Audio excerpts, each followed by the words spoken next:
ബസ്സുകൾ ലക്ഷങ്ങൾ മുടക്കി. ഇന്ന് ഒരു പുതിയ ബസ് റോഡിലെടുക്കണമെങ്കിൽ 48 ലക്ഷം രൂപ വരെ ചിലവ് വരുന്നുണ്ട്.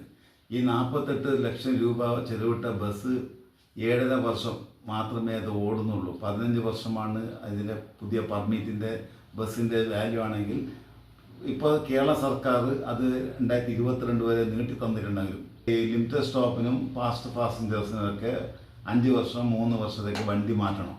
അപ്പോൾ അത്രയും മുതൽ മുടക്കിയ വണ്ടിയുടെ പെർമിറ്റ് പുതുക്കി നൽകാതെ 2000 രൂപ മുതൽ 5000 രൂപ ചെലവിട്ടുകൊണ്ട് TP പെർമിറ്റ് 20 ദിവസം അല്ലെങ്കിൽ 1 മാസത്തേക്ക് TP പെർമിറ്റാണ് ഇപ്പോൾ നൽകിക്കൊണ്ടിരിക്കുന്നത്. ഈ TP പെർമിറ്റ് മാത്രമേ കുറേ വണ്ടികൾ ഇപ്പോൾ കയറ്റിയിട്ടിരിക്കുകയാണ്. അത് നഷ്ടത്തിലാണ് വെച്ചിരിക്കുന്നത്. അപ്പോൾ ആ പെർമിറ്റ് പുതുക്കി നൽകിയാൽ ആ ബസ് വ്യവസായം കൃത്യമായി പോകും. കേരളത്തിൽ 34,000 ബസ്സുകൾ 2010 ഉണ്ടായത്. ഇന്ന് 8,000 താഴെ ബസ്സുകൾ മാത്രമേ സർവീസ് നടത്തുന്നുള്ളൂ.